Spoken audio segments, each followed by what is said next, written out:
So welcome everybody to another review as read. Today we'll be talking about the history of Southeast Asia by Arthur Corterell.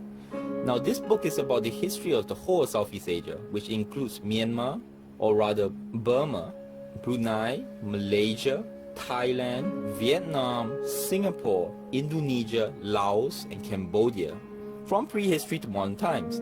It's a more academic book which seeks to try to find the factual evidence even with the myths of certain countries. So we will, as always, talk about the pros, the cons, and the conclusion. So let's get into it. Now let's start with the pros of the book. The first being that the individual information in the book is actually very interesting, as it is harder to find the history of certain countries such as Burma or Cambodia, for example. And thus when you read the book, the information feels fresh.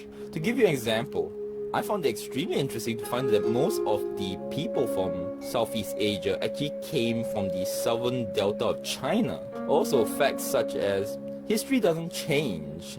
An example of this is the kingdom of Vietnam was actually split into two kingdoms at one point, at almost the exact spot as the Vietnam War with the Americans between North and South Vietnam.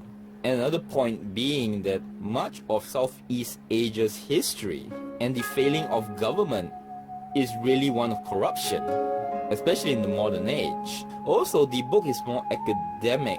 For the most part, you can trust its credibility, but you just have to take into account the possible biasness of the author.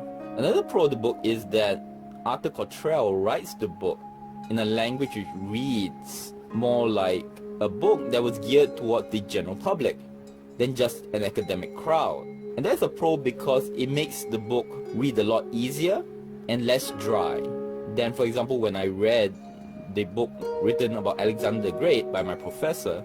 So with the pros done, let's go into the cons of the book. The first con of the book is that it's a book trying to cram too much information into a book of its size. It covers thousands of years, yet also has to concentrate on the history of all the nations in it. This can get really confusing, as the book can be talking about the 12th century in 1 minute and then the 17th century in another, which you can easily miss sentence to sentence, since most of the information, for the most part I would be guessing, is new information to someone who's reading this book. Thus, to be able to absorb the information and keep track of the changes that are constantly happening sentence to sentence can be quite hard. Also, because borders are shared with other nations involved in the premise of the book, a lot of information is repeated between chapters of the book from nation to nation, like an invasion and its details being mentioned in both countries' narratives. The lack of maps are also a problem, as borders for the nations are so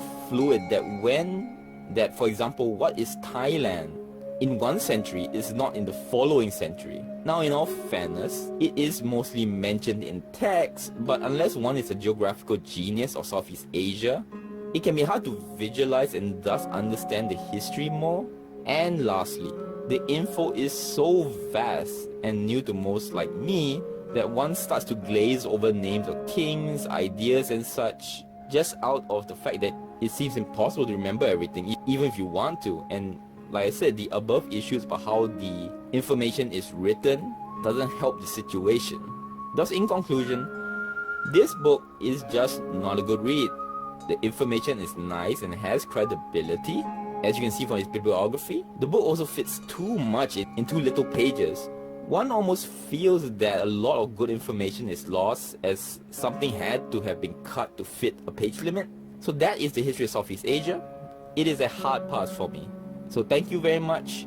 Subscribe, comment, like, let me know what you think. Until next word.